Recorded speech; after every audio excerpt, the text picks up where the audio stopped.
live at the radio station at 87.7 FM here with my man, Coach Mike.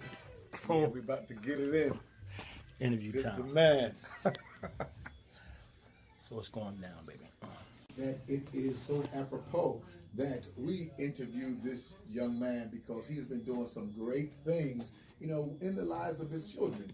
And, many times they say that anyone can become a father, but not everyone is a dad. Well, he is a dad. And I just watch him on social media and all the places he takes his children and the things that he teaches them and the way he builds their self-esteem, I think is remarkable. So I thought it would be just so appropriate to have my man, this is Rashad Williams. Now, I used to call him Big Mouth when he played for me back in the day because he has a big mouth.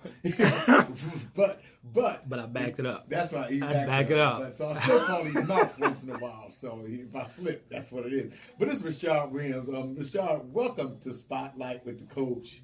Hey, first of all, I'd like to say thank you, Coach Mike, first and foremost, for having me down here on your platform. I appreciate everybody that's listening. This is a good honor, man. I appreciate this big time. And let me say, the pleasure is mine and the honor is mine because you came straight off the plane from Cuba. He just got back from Cuba. You was in Cuba yesterday when I talked to him. I think it was last night, yesterday. Yeah. And so he just got back. He came right to the studio. And so that's a blessing. And he's from Delaware. So No, I'm not from Delaware. I'm from Atlantic City, New Jersey. well, I mean, you Nah, listen. I hold down my roots. I'm from Atlantic City all day, every day. Atlantic City Medical Center. You know what it is, You Coach see Mike. why I call him Big Mouth? Listen. Where do you reside? I'm in Delaware. currently right now. Yes, sir. Yes, Atlantic City is his roots. Yeah, okay. yes, So yes. we're ACMC, get it right. ACMC. We're glad to claim you, brother. Yes. Before we go on, let's just tell the listening audience, who is Rashad Williams? I'm the son of Darlene Williams and Frank Roberts. I'm from Atlantic City, born and raised. I'm just a very humble dude that was raised by a single mother. My grandfather had a big hand in that, and I just come from a place that most didn't give us a chance to make it up out of here. And when I was given my opportunity, I made sure I did something good with it. I did something great with it. At least I think I did. Absolutely. And so you reside in Delaware now, but you are from Atlantic City. So what schools did you attend? What organizations were you a part of? What things did you do when you were in the city of Atlantic City? I was blessed enough where I was talented enough where I was able to use my talents and I was able to get a full scholarship. I had a couple places that I had opportunity to go. I ultimately chose South Carolina State with the help of Coach, God rest his soul, Coach Huff. Yes. He put a phone call in. So between me doing some of the things I did and Coach Huff putting the phone call in, I attended South Carolina State University on a full football scholarship. I believe, if I'm wrong, if one of my old football teammates can correct me if I'm wrong, but I believe I was the only one to get a full ride our senior year. Wow. And which I thought was pretty awesome, pretty amazing because it's not a knock on none of the guys, but a lot of the guys had played, from the time with you. Right. I didn't even get a full season with you. Remember, I got hurt. Right. And then after that, Mom pulled me. Was like, that's it. My baby ain't playing no more.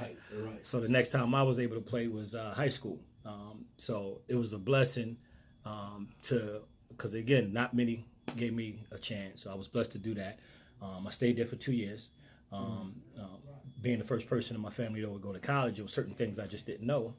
So while I was there, I was taking up accounting was my major. Okay. Found out their school of business wasn't accredited. Long story short, once when I found out what that was, I was like, I don't want to play with my life and my career like that. Football's not guaranteed. So I ended up transferring up to a school in PA called Widener University for a year. Okay. They had one of the best business programs on the East Coast. Absolutely. But because I went from a scholarship to having to pay some money, it just wasn't affordable. Right. So I ended up going to Ursinus College, where the coach that was at Widener, he went up and took a position there. Okay. Was able to get me more money up that way. So I ended up graduating from Ursinus College with a BA in business administration and economics, and the first person in my family to ever graduate from college. So wow. I think that was an awesome thing. That's extraordinary, man. Yeah. That's extraordinary. So you were part of the You went to Lansing High School. You played Lansing Dolphins. You played baseball and all those track track and field, a little basketball, everything, man. Anything to get out the house. Absolutely. So, do you think that those organizations or those sports, whatever you did, helped in your development as a young man? Of course, it made me competitive. It made me drive to want to be the best. It made me want to just translate that into real life, because again, like I said, I come from a place, it's no knock, I just come from a place where not many gave us a chance to make it up out of here. Right. At least in my eyes, that's how I looked at it. Right. And I took that as motivation, and the sports was an out for me. It's a deeper background in my story and how I got to sports. But again, I just wanted to do any and everything I could to keep myself busy, right, because of the situation, how things had went, for my family at that point in time. And, sports was my out. Right. Sports was my way to escape it all. Yes. And I mean, I did everything. It didn't matter, man. I tried it all. Yes. I tried it all, man. And that's the way that it should be. Yeah. And you develop friendships, and you learn discipline. And there's several lessons that you learn when you're a part of organizations. And so you think it's important for young youth to be a part of organizations, and as such, you believe that's important? Yeah, because the first thing I ever did was track and field. Because I actually started, the first school I ever went to was St. Michael's. It's no longer open anymore. Right. It's a Catholic school, right down the street from White House Sub Shop. And that was the first thing I was ever a part of, and that was my first taste of victory, of getting the spotlight. Gotcha. Because track is more of a one-on-one thing, unless it's the relays. Right.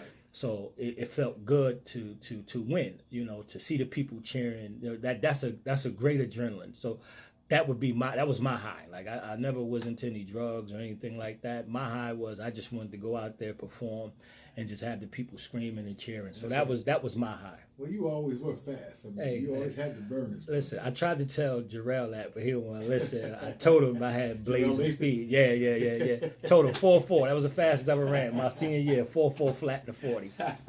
Well, Father's Day is coming up on this coming Sunday, and I thought it was perfect to have you on. We had been talking about coming on the show for a while now. Yeah. And when I said that, this would be a good Sunday to come on, it never really dawned on me that this was this Thursday. It was the Thursday before Father's Day.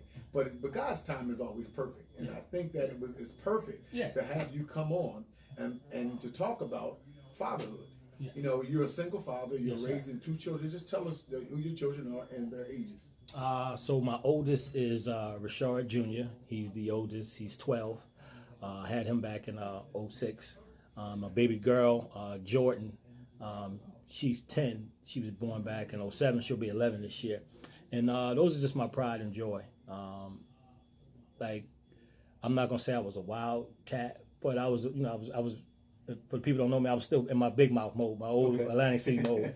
And I was just having this conversation with somebody, but the day my son was born is when I transitioned from a man in process to a man. Just me personally, I feel like kids are supposed to make you a better person. Yes. Whether it's a man or a woman, they're supposed to help you transcend to the next stage in your life. That's if you really want kids. Everybody don't want kids. Right. Some people have kids just to have kids, and I think that's sad. Because you're doing a disservice to the kids. Yes. Because I live by one philosophy. Nobody ever asked to be here. You didn't ask to be here, Coach Mike. I didn't ask to be here. But two individuals engaged in some grown-up activity that brought us here. That's right. And it's on those two individuals to make sure that child has any and everything that they need to succeed. And I was going to write it down, but I might as well get to it now. So one of my pet peeves is and I know I might make a few people upset, but I have a real big problem when I hear kids or I hear parents say they had to sacrifice. Nah, that's a no for me, because you didn't sacrifice anything. Nobody made me have my son. Nobody made me have my daughter. Now it's different if your kids are grown and they can fend for themselves, and then if you give something else up, if you give something up, that's a sacrifice. But when they're kids, That's not a sacrifice. That's right. That's our job. That's right. That's what you're supposed to do. So it pains me because we put burden on kids at a young age by telling them, oh, I had to give this. No, you didn't give up. No, That's right. You chose to give that up because you chose to have kids. Well, let me take that back. Not in all cases. There are some exceptions where things happen. But I'm talking about for anybody that consensually, they did what they had to do. There's no exception for that. To me, that's just me personally. Right. That's not you're not sacrificing anything. That's what you're supposed to do. You decide to have that child. Understand. You make sure you make it happen. Absolutely. Absolutely. And one thing you do with your child, because your children, because I actually thought their names were Prince and Princess. They are. That's what they are. Right. Yeah, but that's not their name. And I'm the king. Right, I know. Listen. So My mom raised me to be a king. But go ahead. I got you. And so you're King Rashawn. He's Prince Rashawn Jr. Yeah. And she's Princess Jordan. Yes. And for the longest time, I thought that's what you named them, because what you're doing, you're instilling in them royalty. Mm-hmm. You're instilling in them self-esteem, and the way that they carry themselves. From what I see, that they're carrying themselves like they understand their importance. Mm-hmm. They understand their worth. They understand that they are somebody. Yes, sir. And and being a single father, I think you're doing an extraordinary job. Teaching them the lessons and taking them places. Now, listen, how many times have they been out of the country? I'll say that passports are almost due for a new one. And they're only, 13? No, he just turned 12 in February. And for his birthday, I took them to Martinique. And then I can't tell you I'm taking baby girl's birthday because it's always destination unknown until we get there. Right. But her birthday's in November. But for her last birthday, I took them to Tenerife, Spain. Wow. So why do you feel it's important to do that? To get them out of the country, at this age? Well, okay, so it started. I stopped doing birthday parties around like age 5 for my son. It was like, I'm done for one reason. I looked at it like you end up not focusing on your kids. You end up focusing on too many other things. You got to find a hall. You end up spending more money, and it's no disrespect, but you end up spending more money for your guests. Like, they got kids, so now you got to go get snack bags, and you gotta cater the food and a ton of other things. And in my eyes, most, if not gonna say all, but a good portion of kids' parties ends up turning into adult parties. Right. For you look up, the kids are doing their thing, the grown-ups are doing their things, and that's not how it should be. In my eyes, it should be focused on the kids. So I was like, you know what? I'm going to do it differently. I'm going to use this money wisely. I'm going to give them, because growing up, I don't know about you, I can only remember one of my birthdays. Mm-hmm. One. That's true. Just one. That's just me. Right. So right. I wanted to take the concept of, if it's your birthday, because nobody's guaranteed another birthday. That's right. Nobody's never guaranteed another year, period. But I said, let's make it really count, make it worth something.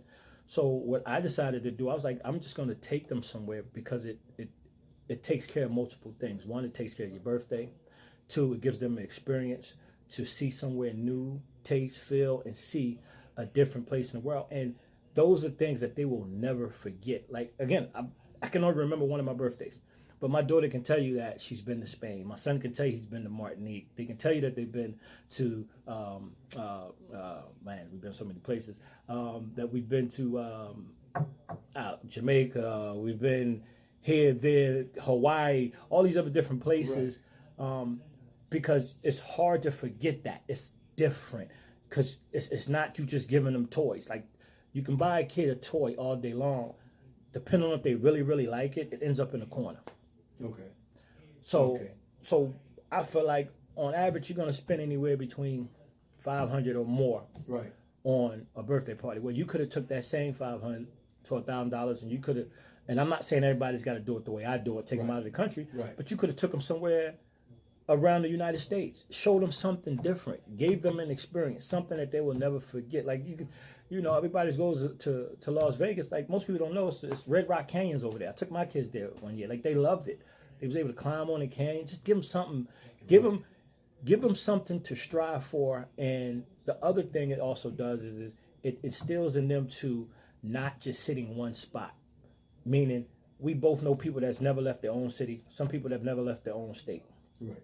And I think that's a big disservice to yourself as a human being, because God didn't just put us here on this earth for certain people to just see the world. He put us here because this world was meant for all of us. So why not show them and give them a vision on what to do? So when I'm not here someday, that they'll pass that along and they'll keep trying to go see the rest of the world. Absolutely, absolutely. And so that's what you feel is important to you, for you to do as a parent, as a dad. Some people who are not just able to do that, and so what they do, they'll do what they can do. Yeah. Everybody can't take their children. No, that's like what I that. said. I So said that's me. why I said for you, me. right? It's for you because everybody can do. But I think it's remarkable that even at that age, they're getting a chance to see the world. And so what do you feel is the you make fatherhood look fun for those of us who watch it on social media. Is it as fun as you make it to be? It's even better. So I got to give respect and honor to part of the reason of why I am the father that I am. So growing up, again, I was it was just my mom. I was a single parent household there. But my grandfather helped raise me and my brother. So part of it was for my grandfather. God bless his soul. When he passed away, then, but I looked up to my brother. But my brother's only like 4.5 years older than me.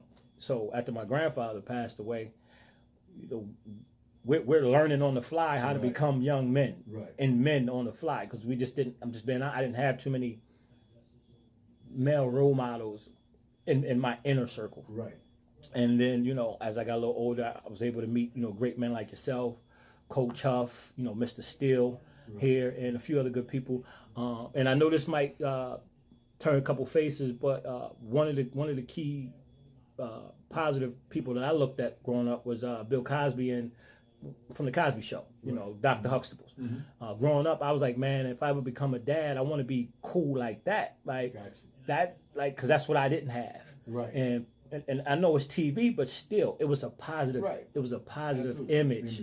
And I thank God that was one of the gifts that He gave me. That no matter what my situation was, I always tried to find anything positive. So even though I might not have had too many positive male role models in my inner circle, like hands-on and like family-wise, I still was able to look at other role models or other good men that wasn't maybe related to me and take the good from them and try to put it in myself to try to improve upon and just be a good man when I got older. Amen. And listen, I just want to say that you're doing a phenomenal job. And of course, raising children is not all traveling, it's not all fun. Nah. And there are some lessons that, you have to teach as being a dad. What do you think are some of the important things that you try to instill in your children?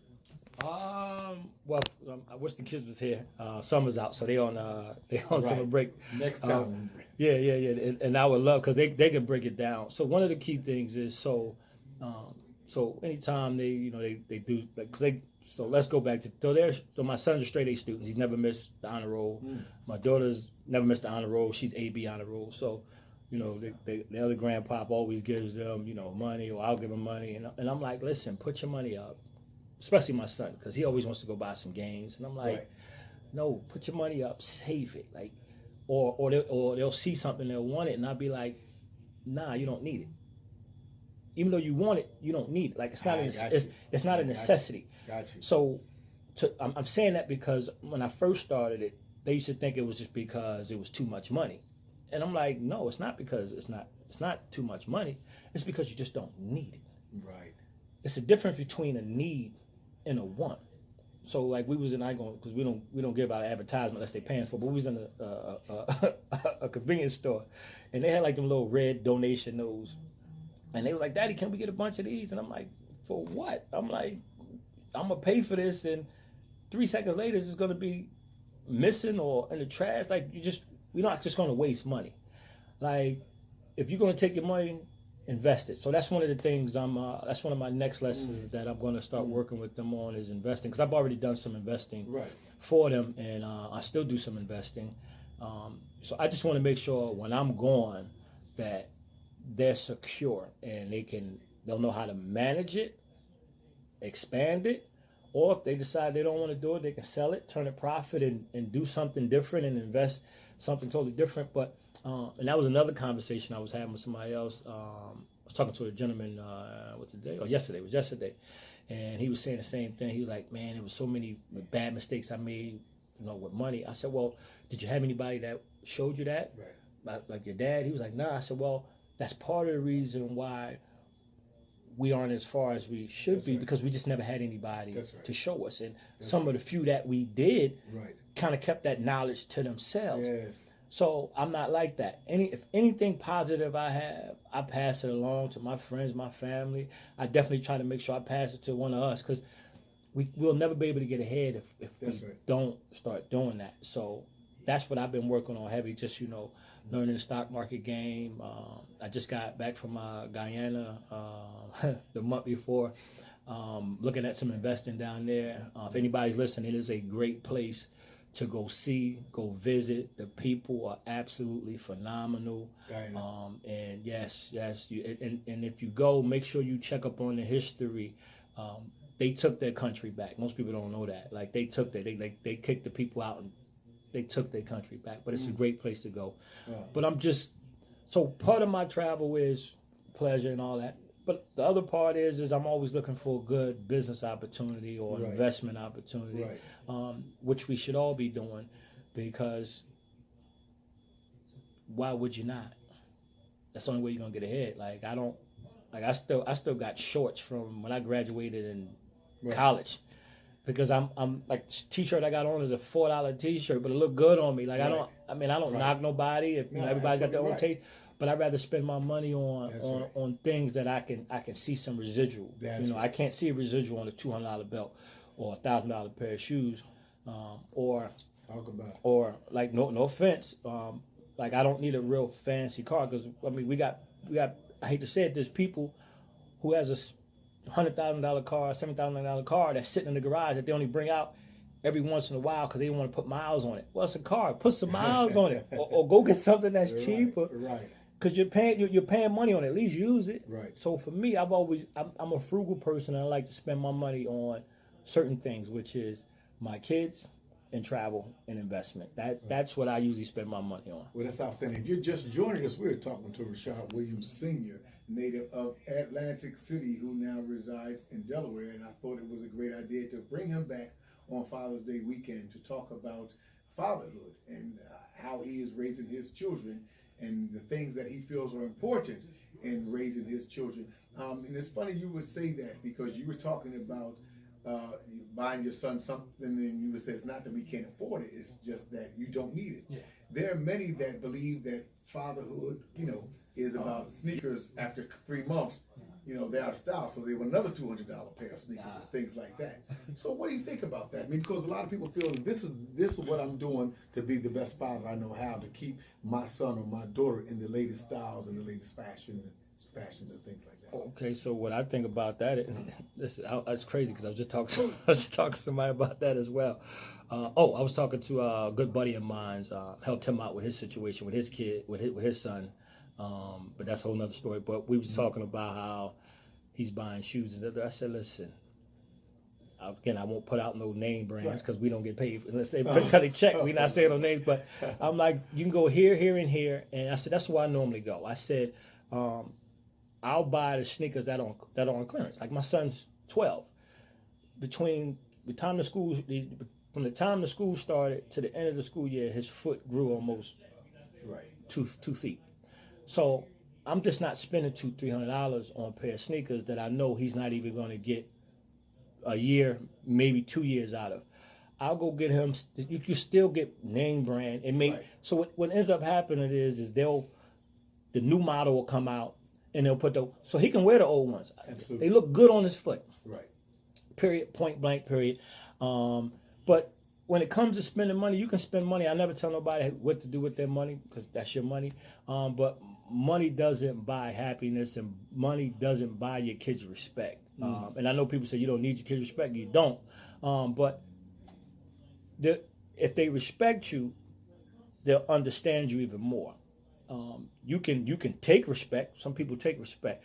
Like I've never had to spank. Like my kids know we have a mutual understanding. Like when I give them that look, they understand. Like, Right. All right, Daddy's not playing.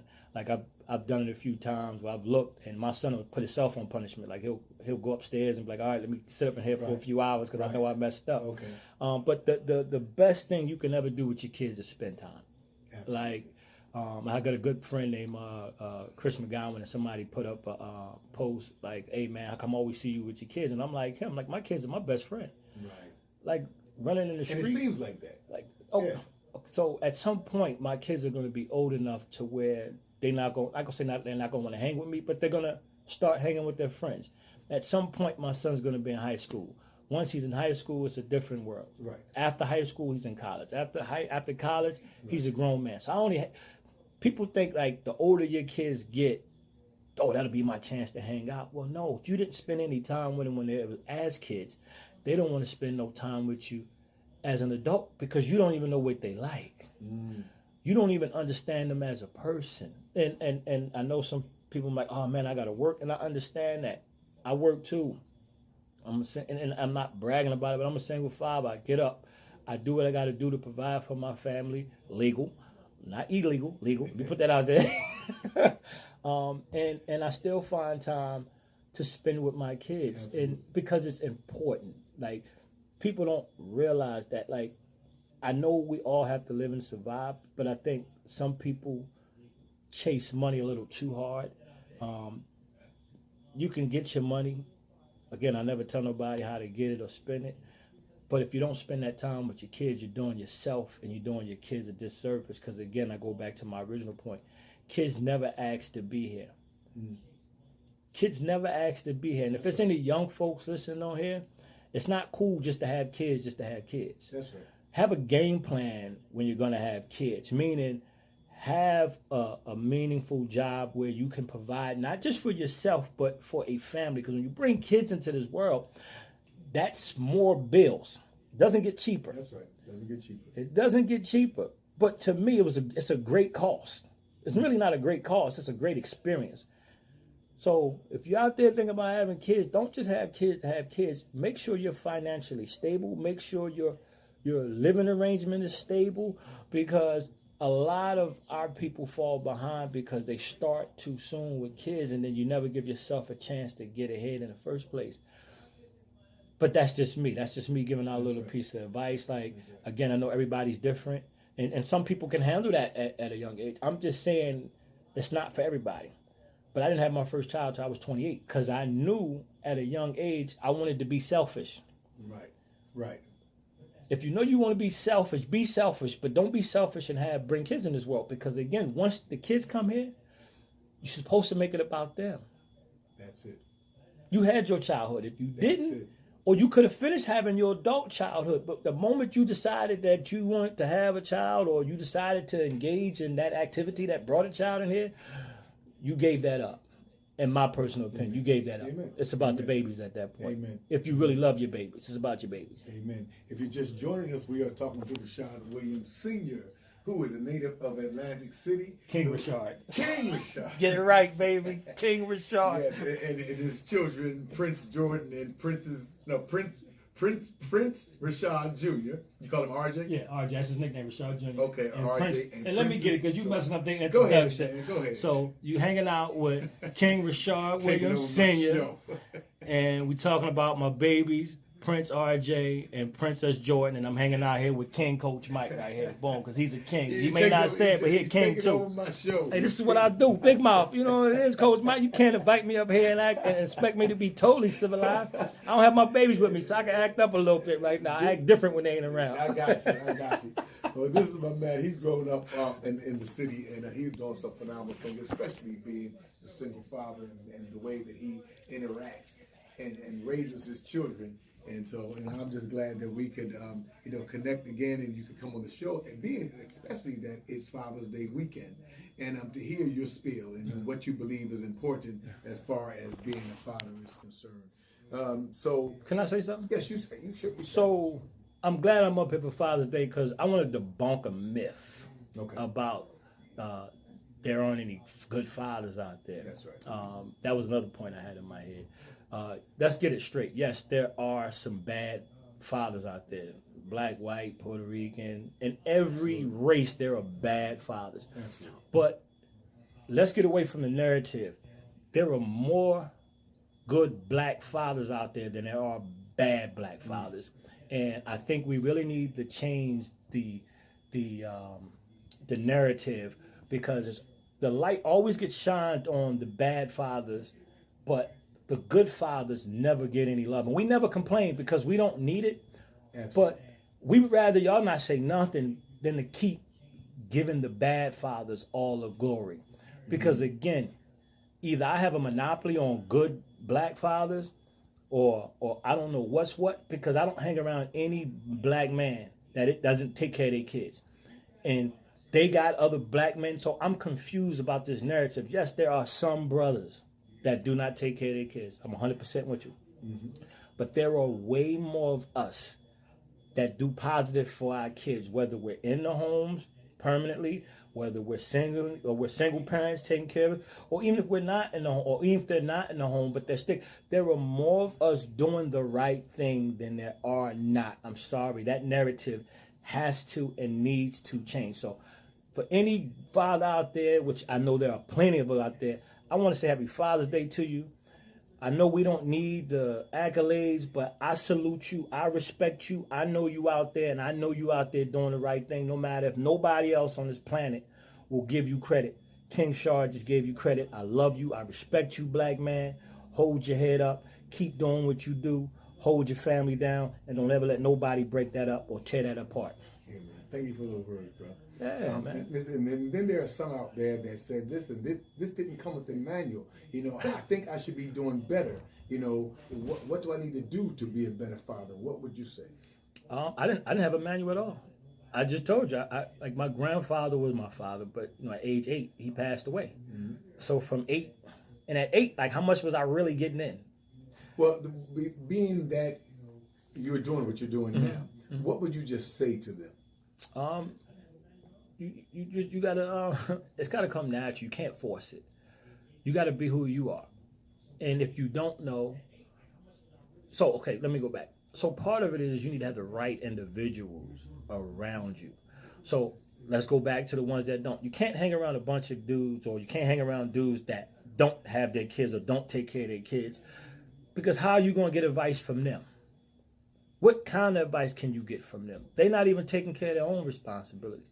Any and everybody that's in my circle, I just told you, take care of their kids. That's right. So if I'm stumped, if I can't come up with a solution, which is rare because I'm the king, but just saying, if I can't come up, I have individuals that I can turn to, that I can pick the phone up. And that's the other thing. Don't have a bunch of yes men in your corner. Right. Like I got a big brother, not blood brother, but I got a big brother named Byron. Mm-hmm. But that's my brother at this point. Like, that's my brother. Right. Other than my other big brother, Donnell, love you too. Love you to life. But I can always call my big brother Byron. Right. And no matter what the situation is, whether I'm right or whether I'm wrong, I know he's going to give me his honest opinion. If I'm wrong, he's going to say, listen, little bro. Absolutely. I can't rock with that, or that was wrong.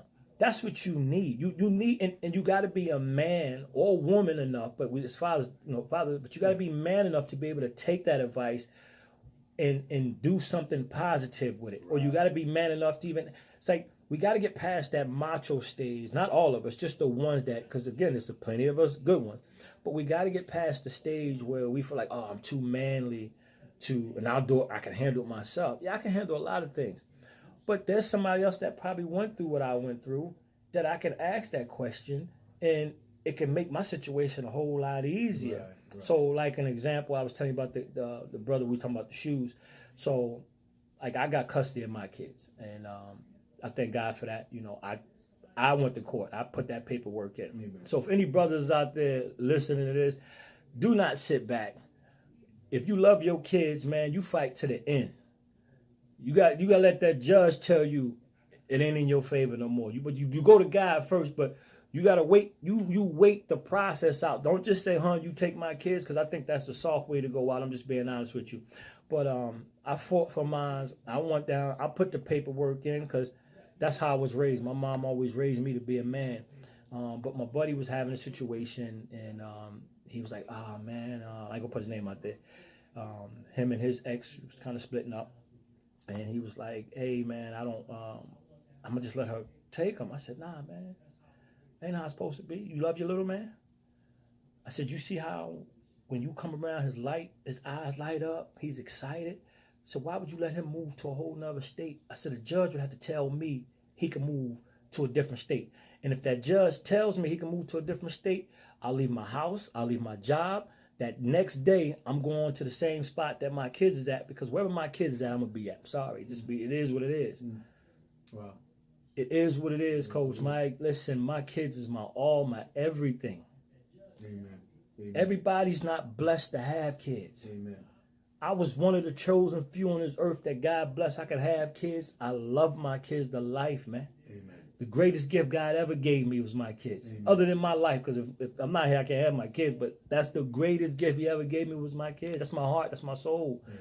My son, my daughter. Like, amen. That's my legacy. And let me tell you, that's my legacy. I know. I know, and it shows right through social media. Man, this is why it's important to bring you down from Delaware, to talk about this. I mean, and you've expounded on fatherhood very well, and I really appreciate your honesty and the integrity that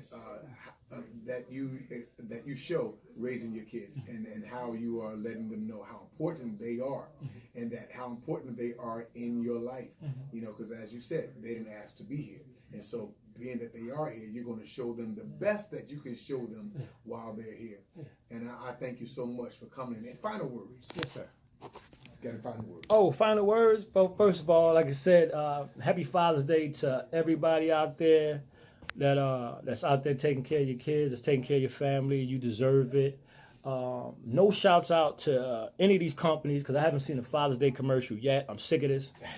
They advertise Mother's Day, no disrespect to mothers, but they advertise Mother's Day right after Christmas. So we gotta. I think I'm gonna step up next year. I'm gonna start shooting Father's Day commercials myself. This is disrespectful. There you go. And also just want to say to RJ and JoJo, Daddy loves you.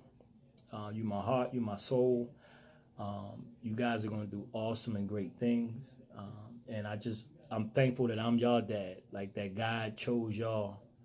And He chose me to be your dad, because that's the greatest. You two are the greatest gift I've ever gotten in my life, and it's a privilege. And I also want to say thank you to Coach. Thank you, Coach, for giving me a platform. And I hopefully other people will start giving positive, not just positive, but positive black men, but positive fathers a voice. Not because we play sports or just that or third, but we gotta change the narrative. It's not gotta. The narrative has to change, because the narrative has always been wrong. Like, I don't even watch the news, but again, I just appreciate the platform to be able to come up here and hang out with you, man. It was good seeing you, even though you got an old 1962 singular cell phone that won't take the right pictures. Don't you believe that? Don't you believe that out there? Oh, you better believe it. Listen, Rashad, this is Rashad Williams Sr. If you're just joining us, and hopefully you're not, because the show is over. But we want to thank you so much for coming and sitting on Spotlight with the Coach and just sharing your experience and all that you are doing. We wish you all the best here on WHA. Myself personally, because, I remember, coaching you and the type of personality that you had then, you still have now. That just goes to show you that God doesn't change our personality, even as we grow up. And your personality suits you. See, the mouth that you had then, you've grown into it now. And so now you can articulate, what you are and what you want how you want things to be, and even raising your children. So I want to thank you so much. And thank you for the great job that you're doing as being a single father. And so we wish God's blessings upon you, and may heaven continue to smile upon you. Thank you. I appreciate it. And I'm only that way because of my kids, man. My kids got me to elevate. That's all. Oh, man. Love you to life, Coach Mike. You already know this. AC to the life, baby. AC to life. That's right. All right. That's Rashad Williams. So listen, Spotlight is out. That was a very interesting segment, a very good interview from Rashad Williams, and also my guest before that, Priscilla Marie Hawk, as well as Carl Jenkins, who called in. So we want to thank all of my guests today. And I just want to tell you, don't cry over the past because it's gone. Don't stress over the future because it hasn't arrived yet. Just live in God's presence and know that it is beautiful. I want to say happy Father's Day to all the dads out there and to those who are taking the role of dads. Happy Father's Day. And listen, no matter what it looks like, feels like, or no matter what it appears to be, continue to walk by faith and not by sight, knowing that God loves you. So continue to trust him. Until next week, Spotlight is out. May God bless you. May heaven smile upon you. I'll see you next week. Great job. Got to hang out with my man. You the man, brother. Hey, yes, you are. You the man, brother. You the man.